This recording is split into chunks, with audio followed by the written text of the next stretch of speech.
Saya persilakan, ya apa yang Jero mau pilih. Jeronya banyak ngomong nih, harus ini, harus itu, nggak boleh. Karena saya akan linggihkan di kamar suci, tidak akan saya jual, saya akan taruh dengan baik. Lama ini ya, beliau ya, lama diskusinya beliau minta. Nah, sehingga saya sampai balik bertanya apa yang mau diberikan kepada saya.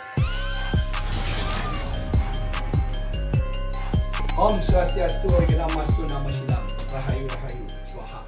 Hari ini spesial karena saya akan mengupas tentang pusaka yang saya miliki, salah satu pusaka yang memang banyak sudah menguji benda pusaka saya dengan kekuatan, getaran, dan taksunya. Ketika orang bertanya tentang inilah pusaka saya selalu pakai tongkat komando. Nah, ini berupa tongkat komando.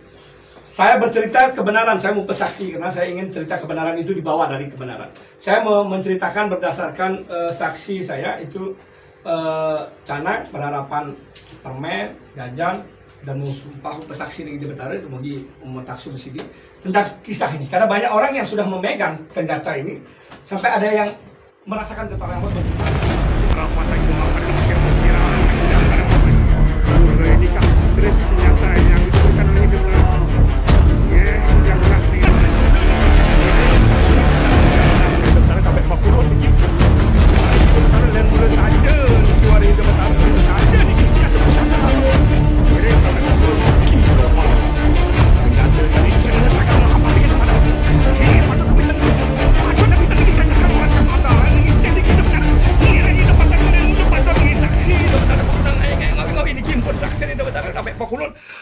Ini cerita tongkat ini saya diberikan oleh yang sebelah kiri saya adalah Bli Jero Banas Patiraja. Beliau adalah orang spiritual yang sudah terkenal di dunia maya dan dunia nyata, seputaran Denpasar dan Dalbet. Jadi ini sebelah kanan saya ada Bli Jero Komari yang memang menyaksikan kisah pemberian tongkat ini. Banyak orang yang ingin bertanya, makanya saya kupas tongkat ini. Nah, ceritanya dulu, nah ini saya ceritain dulu. Saya dikasih tongkat ini, tongkat komando ini. Ketika saya dikasih, saya nggak mau, saya nolak awalnya. Saya nolak, kenapa? Saya beralasan, saya nggak pingin. Karena saya nggak pingin tertarik lagi sama tongkat. Beliau memberikan pasal, nggak mau saya, nggak mau. Saya pegang, saya coba banyak. Nanti saya nggak ngerasain apa-apa. Saya suruh Jero Komari ya, Jero Komari untuk melihat, merasakan gimana rasanya Jero. Kosong kan? Kosong. Kita merasakan kosong. Beliau saya tanya, Jero, ini nggak pernah diupacarai ya? Saya bilang begitu. Marah beliaunya. Wah, malahan Jero ngomong. Ini diupacarai, saya udah berapa tahun saya pegang. Setiap saya pegang orang kerauhan. Saya karena mimpi saya itu leluhurnya Jero yang datang. Leluhurnya Jero lah yang meminta kepada saya 2 kali. Orang saya dicari orang Indonesia untuk memberikan Jero. Karena ini dari leluhur Jero yang dititip kepada saya. Nah, ketika itu disampaikan, saya menjadi penasaran. Saya pegang lagi sekali. Saya pegang, saya cabut. Saya tanyakan, benarkah ini pemberian leluhur? Oh, akhirnya baru saya merasakan. Hadirnya kekuatan, saya merasakan kado kekuatan begitu besar. Sehingga saya yakin ini pemberian leluhur. Dan saya suruh Jero untuk merasakan juga energinya ketika itu. Dan ketika dia merasakan juga sama. Baru mulai hidup, energi itu terasa dan ada. Dan itulah awalnya sampai akhirnya saya bilang, ketika sudah benar dia masih, saya bilang, Jero, saya kasih tongkat komando saya. Saya punya warna hitam. Ada gambarnya di Betara, misi mirahnya berlian, mirah. Itu saya mau kasih. Dia nggak mau. Karena petunjuknya adalah itu petunjuknya dia harus memilih salah satu barang yang saya punya. Nah, ketika ngomong memilih, saya persilakan, ya apa yang Jero mau pilih. Jeronya banyak ngomong nih, harus ini, harus itu, nggak boleh. Karena saya akan linggihkan di kamar suci, tidak akan saya jual, saya akan taruh dengan baik. Lama ini ya, lama diskusinya beliau minta. Nah, sehingga saya sampai balik bertanya apa yang mau diberikan kepada saya. Nah, ini ngerasakan gimana Jero waktu merasakan? Benar kosong waktu awalnya? Pertama, waktu diberi sama Jero Banaspati, dia memang kosong. Tidak ada energi apapun. Ya, ketika sudah bilang leluhur, ketika sedang leluhur memang harus Jero yang pegang saat kembali lagi. Itu tidak ada rekayasa, benar bersumpah. Ceritanya benar. Ini saya sumpahkan karena ingin bercerita kebenaran, saya nggak ingin mengada-ngada cerita. Ada getaran. Akhirnya ada getaran besar, tapi sebelum itu dia lama nanya saya punya 2 tongkat yang saya mau keluar waktu itu. Ya, ini semuanya Udah gak kuat. Ayo sama Jero. Rasa yang sana sini. Ini saya pegang di sabuk dan ini. Karena Jero bolak-balik ngomong, saya harus taruh. Akhirnya saya bilang sama Jero Banaspati, Jero, silahkan pilih barang saya. Saya serahkan ini. Dan apa yang terjadi nanti kita lanjutkan ceritanya. Sekarang saya berikan cerita dari Jero Banaspati Raja untuk menceritakan, Jero, di mana sih ini dapat ininya, dapat keris ini di mana, Jero? Gimana ceritanya kok bisa sampai memberikan kepada saya? Oke, semua Jero Bimo atas galak gitu, sana ketiba di tiang gitu, ada kehormatan temu sareng pengraja jagat keris khususnya ngajak taksu Bali. Nikau mau gimana? Semua nanti di tiang bercerita ring sejeruaning pemagi sapu napi di tiang boleh niki. Dulu ada orang teman, dia punya teman, dia susah sekali. Dia susah dengan alasan makan, adanya untuk upacara kalau nggak salah. Saya beli. Ini cerita benar ya? Benar. Ini setelah beli, saya pegang. Nah inilah terasa getar. Setiap orang memegang getar luar biasa, kerisnya tua sampai sekarang pun merinding. Ini sudah lama sekali pas odalan ini diupacarai seiring dengan tiang mendak taksu pengraja dunia. Nah inilah pembuktian bahwa ini kebanggaan di tiang sebenarnya. Ini Barang kesayangan yang barang dimiliki ya. kesayangan Karena zaman itu belum banyak orang pakai tongkat komando kan. Ini kesayangan sulit sekali untuk dilepas karena setelah saya meyakini kok bisa dilepas karena saya bukan tugasnya mengumandung karena dia tidak punya pasukan. Tugas saya untuk mencari sebuah jati diri jalan subuh, mendoakan. Nah, yang pas waktu itu kejadian tanpa dipikir tentang di hotel Ustadz Somad gitu itu siapa nih kebayang. Dan nah itulah mimpi dalam artian mimpi itu kok sarang Jero gede mimpi dicari berikan tongkat dia tidak mau berikan dan di kesayangan. Yang kedua lagi berikan sampai gini nanti pilih minta satu barang apapun pasti akan diberikan kalau gini kalau mau minta pasti akan diberikan apapun pasti dan harus minta satu ya betul. Harus minta rasanya harus minta kan harus minta karena pas waktu itu barang ini kalau dihargai dengan barang-barang Jero gede ini tidak ada artinya harga dari segi harga mungkin tanggapan orang tentang ini bagaimana kayak gitu karena saya juga menjaga wibawanya taksunya ini setelah dia memilih dipaksa milih bola-bola karena tidak ada yang dan tidak ada rasa ini dasar apa tongkat komando ini dasarnya ketulusan kayun di dalam kayun itu ada sebuah ketajaman keris penjenengan nyenangnya nanggo ngidam kayun biar percaya menjadi diri yang kita mau bukan yang orang lain mau. Ini tipikal pemimpin berdasarkan kayun kenapa itu keluar dari dalam ketulusan dalam tongkat komando mengomando ini harus mengarahkan orang-orang dengan dasar ketulusan kayun semua dari ke dalam ketajaman ini pas sekali dan saya tidak punya masa tidak punya pasukan tidak benang kurang cocok rasanya bawa tongkat komando untuk mengomando. Nah itu kembali setelah diberikan ini meragukan ya itulah tiang kecewa. Kenapa? Keyakinan tiang beda.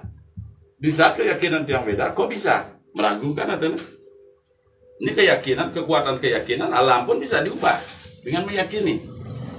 Akhirnya nah terbukti lah tongkat ini barang ini terus diterima mau diterima. Sekarang pertanyaannya mana ada orang mengasihi memaksa. Dia akan mengasihi. Tidak ada tujuan untuk meminta. Ini menjalankan perintah dari suung keyakinan karena dia mempercayai diri. Nah, bawa ke sini sampai di sini singkat kata banyak cerita tuh banyak yang saksi. Apa yang dia minta? Dan dia terus bilang harus meminta, pasti dikasih. Dan di sana dia membuktikan ketulusan Jero Bimo itu luar biasa. Jarang sekali orang yang bisa ada seperti itu. Saya pun belum tentu bisa. Saya benar-benar meyakini. Dan ini Saya berikan dengan dasar ketulusan, dasar menyamu, dari tulus menyamu, dan dia selalu ada di saat berjalan gitu, bukan di saat. Jadi kan bidang kita beda, berjaya di bidang kita masing-masing, karena bidang kita spiritual, menjalankan apa yang menjadi keyakinan dia, diberikanlah ini. Tongkat milih. Ini harganya lumayan. Kalau mau tahu pasar ini harga lumayan mahal. Ya. Tapi saya ikhlasin. Pilih dah saya bilang. Ketika dia Jero ini bolak-balik, saya harus memilih, saya harus meminta. Apa yang Jero mau? Ya, Jero harus ikhlas. Jero harus ikhlas. Berulang kali dia ngomong Jero harus ikhlas ya. Sampai bingung saya ini karena lama pertanyaan dia harus ikhlas. Saya bilang, ya Jero, saya bawa ini tongkat-tongkat mahal ini. Harganya lumayan kalau zaman dulu ini ratusan. Ratusan juta, bukan ratusan ribu. Saya keluarkan ini, asal jangan kau minta nyawa saya. Itu yang saya bilang. Asal jangan kau minta nyawa saya. Gitu, ya. Dari sana saya merasakan berarti ini pas sekali dasar kayu betul.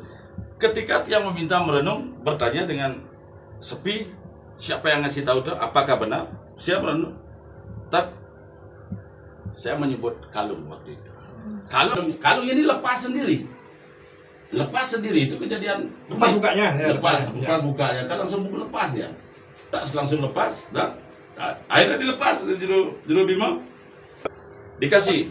Saya kan berpikir dengan harga lumayan nantinya. Kalau zaman dulu ini lumayan juga kalungnya. Lumayan. Kalung ini lumayan harganya. Ya, di sekitaran barang antik bukan harga murah. Kalau dibandingkan barangnya beli Jero yang Jero Banaspati yang beli ini, jauh mungkin lebih mahal harga kalung saya. Ya, kalau itu dibandingkan dengan rupiah.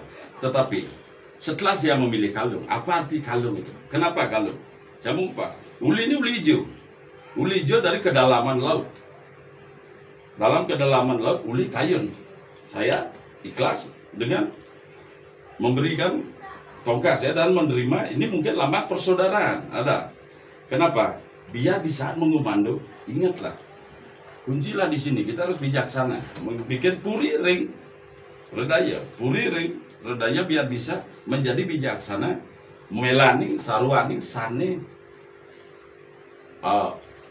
Mati sana yang sudah hancur kena fitnah, apapun yang di bawah itu mengangkat dia, bukan ini dasar dari ketulusan tidak melihat dari satu sisi. Itu mungkin tujuan kalung itu kok kalung dengan kayun gitu. Nah, coba masih enggak? Masih banyak. Paling hilang. Enggak, masih hilang. Enggak boleh. Paling hilang. Kalau itu hilang. Coba kita lihat. Masih banyak. Ini ada dalamnya yang tidak bisa saya keluarkan. Karena memang akhirnya ini banyak sekipalnya, ternyata banyak isinya juga di dalamnya. Malu. Ini ada isinya boleh dilihat ya, lebih zoom. Ini banyak juga sikapnya gitu. Coba. Ini kewa. Ini dilihat di sana ini. Ini mancacat. Ini dia ada besi kuningnya yang tidak bisa saya keluarkan waktu itu. Tanya Jero Mangari ya. Saya sampai keluar nggak mau. Saya ada 2 besi kuning. Yang satu keluar, yang satu tidak. Tapi ketika saya meyakini bahwa dia adalah bagian dari saudara saya di masa lalu, saya harus ikhlasin lagi besi kuning saya. Sudah kalung saya ikhlasin yang harganya lumayan pada saat itu, dan akhirnya besi kuning juga saya harus ikhlaskan. Demi rasa menyamu, karena saya merasakan ini punya leluhur saya. Karena kekuatan yang dia ketika saya tanya leluhur berat, kekuatan besar. Ketika kita orang spiritual meyakini apa yang kita yakini, tidak bisa kita meyakini apa yang orang sampaikan. Keyakinan itu hadir ketika kita merasakan. Itulah yang keyakinan tidak bisa dibeli oleh uang atau apapun, karena keyakinan itu bukan berupa uang, tapi berupa kesadaran diri dengan jenazah ke atas. Nah itu ini kalungnya. Ini kalungnya. Ini dasar keputusan kesimpulan dari semua, tidak ada yang kebetulan di dunia ini. Karena kita melanjutkan, mungkin generasi itu melanjutkan tugas orang tua kita, leluhur kita, ngenapin kekurangannya. Nah ini memerintah mengomando dengan dasar bijaksana. Nah mungkin pesannya itu dari ketulusan. Ini kayu nomor 1. Ini kayu, barang juga nomor 1. Berarti terus tetap ini terus ke depan. Tahu nggak namanya? Nggak tahu ya? Nggak tahu. Dia nggak tahu namanya. Saya pun nggak tahu. Tanya Jero Mangari. Ini Jero Mangari ini bercerita ketika bawa ini, gimana ceritanya ketika ada orang jatuh, gimana cerita ini jujur ya, nggak ada kebohongan. Gimana ceritanya ini? Pas mau nangkil ke Pura Tanah Kilap, ya, agak kerasin belumnya. Pas mau nangkil ke Pura Tanah Kilap, saya bawa tongkat komando ini. Teman lagi satu sebelah nyupir naik mobil. Adalah orang NTT lah, bawa sepeda. Orang luar lah, bawa sepeda di depan. Sepeda motor? sepeda biasa, sepeda gayung. Sepeda gayung dia bawa, tapi cara nyampahan itu ya di depan itu dia macam-macam maju mundur gini, siksak. Dia mau sepeda gayung siksak ya, terus tapi tidak terlalu siksa jadi kan egol-egol biasa kayak nyampahan langsung. Ini tak tunjukin Mada ulung cicok saja ngabur kaget katanya ditunjuk Mada ulung langsung jatuh orang itu sih kamu hampir kena lindas. Oh itu kekuatan yang pertama diceritakan. Saya juga ketika saya diberikan sama Jero Banaspati ini belum ada pahatan begini. Saya ukir dan saya pahat kepada tukang serimpu saya Pak Sabar namanya. Dan ketika sudah selesai pahat, dia pun ketika membawa ini ada hujan. Ketika dia pulang mau ke rumahnya ada hujan. Cerita dia ini saya nggak cerita bohong. Dia angkat ini biar nggak tenang apa sampai saya di rumah. Ternyata dicabut. Nggak diangkat begini. Dicabut biar tenang ini biar tidak hujan. Dan ketika dicabut itu reda hujan dan tidak ada hujan dari cerita dia ya. Tidak benar ceritanya, tidak ada hujan sampai ke rumahnya. Sampai rumahnya masukin hujan lagi terus. Makanya kaget guys. Nah, itu dari kedua cerita itu menarik untuk saya. Tapi saya belum punya nama terhadap keris ini. Sampai suatu hari ada bendesa Asak itu meminta ini. Baru saya bebas dari sekolah saya di Kerobokan pertama. Karena saya masuk ketika saya nguyang ini di acara saya diundang di bendesa Asak naik Singa Barong. Saya diarak, itu nanti saya tampilkan videonya juga, saya diarak naik Singa Barong.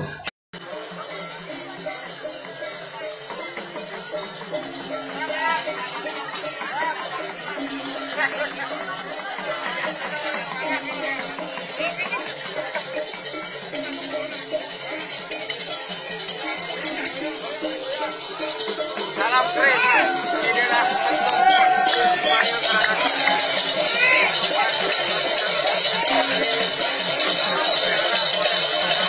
saya cabut ini. Setelah acara, setelah saya masuk ke dalam kerobokan, dia berikutnya mau pulang saya bebas diminta lain. Ternyata saya lihat di klipingan koran ada cerita kisah Durga Dungkul Wibawa, itulah yang menundukkan atau membuat Baliaga mau bersama dengan perjalanan di dalam Sri Haji Krishna Ketut Pakistan Tabek Pukul dengan tongkat keris bernama keris Durga Dungkul Wibawa. Nah saya akhirnya mempunyai nama ini pertama, Durga Dungkul Wibawa lah saya namai. Itu awalnya kisahnya. Ketika itu saya cobalah dengan orang yang megang, saya panggil, benarkah ini keris Durga Dungkul Wibawa yang dipegang oleh Tabek Pukul di dalam Sri Haji Krishna Ketut Pakistan? Wah, banyak orang bergetar. Banyak orang merasakan energi ketika ampura, bukan saya nyombong, ketika memang waris dalam Satria itu saya uji kebenarannya karena dengan taksu saya uji. Total itu bergetar. Ya, Jero ini merasakan juga. Berjalan waktu dapat lagi saya buku majalah saya bersama saudara ke Puri Nyalian. Di sana Puri Nyalian ada kisah keris bernama bernama Kilobar. Keris yang diberikan Mahapatih Gajah Mada bernama Kilobar. Keris inilah mahasakti luar biasa, ketika menunjuk musuhnya bisa mati musuhnya. Nah saya kaitkan dengan ceritanya dia, dan keris Kilobar ini disebut juga Durga Dungkul di dalam itu. Saya mungkinkah ini keris Kilobar? Itu yang saya yakini kembali. Mungkinkah keris ini, karena dia menunjuk berseperti cerita, dia bisa menunjuk orang mati. Dan Jero Mahari membuktikan itu. Akhirnya saya uji lagi dengan saya panggil nama Kilobar. Wah, banyak orang ketakutan kerohan ketika saya tunjuk keris ini dengan nama Kilobar itu. Jadi inilah nama dari keris yang sekarang saya berikan nama Kilobar atau Durga Dungkul Wibawa, berdasarkan entah percaya apa enggak cerita saya, tapi saya berdasarkan taksu kebenaran. Banyak orang yang sudah datang ke sini yang membuktikan dari kekuatan senjata keris ini. Saya tidak ada merekayasa, tidak ada mau apa, hanya ingin mengampilkan kisah dari keris yang saya sebut namanya Kilobar atau Durga Dungkul Wibawa, karena berdasarkan kekuatan taksu. Karena taksu itu kalau nama tidak benar, dia tidak akan boleh. Cara Jero Mahari, saya panggil Jero Hendra, tidak akan boleh. Tapi ketika namanya benar, dia pasti akan boleh. Itulah kekuatan taksu yang saya yakini. Apapun yang kau sampaikan, ketika kau bisa menceritakan kebenarannya dengan kekuatan taksu, maka akan hadirlah kekuatan yang sebenarnya dari taksu itu. Jadi itu kisah dari keris Wibawa. Gimana kisahnya gitu? Berani megang itu, konek sekali sama bener sumpah berarti. Bener sumpah. Berani sumpah. Makanya, aduh betul. Saya uji kekuatan Mahapatih. Oh, ini Kalau sudah begini, orang spiritual akan merasakan kekuatan dari, bukannya saya, ini kekuatan yang memang betul-betul kita pegang untuk membawa kekuatan itu. Jadi ini kekuatan dari kebenaran dari sang senjata keris pusaka.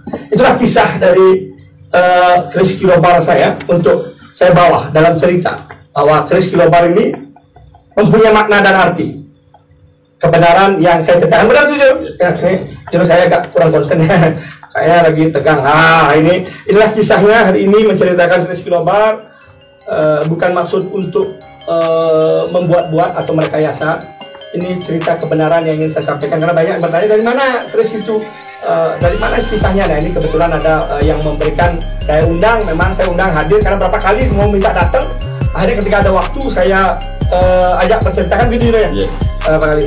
Itulah kisah pada hari ini tentang keris pusaka Durga Dumpul atau kilobar yang saya pegang, pemberian Mahapati Gajah Mada yang dipegang oleh Ide Dalem Sri Edi Krishna Ketut Pagisan. Kalau dalam keyakinan saya, ampun kalau memang salah, tapi keyakinan saya yang diyakini secara spiritual. Boleh bercerita cerita babat mungkin berbeda, tapi secara spiritual kami tidak mungkin mengada-ngada, kami tidak mungkin berbohong, karena spiritual kami adalah kebenaran yang harus hakiki yang kami pegang dalam setiap ucapan dan perbuatan kami setiap melangkah di tanah Bali agar menjaga taksu tanah Bali. Rahayu, rahayu, salam kesatria keris Bali.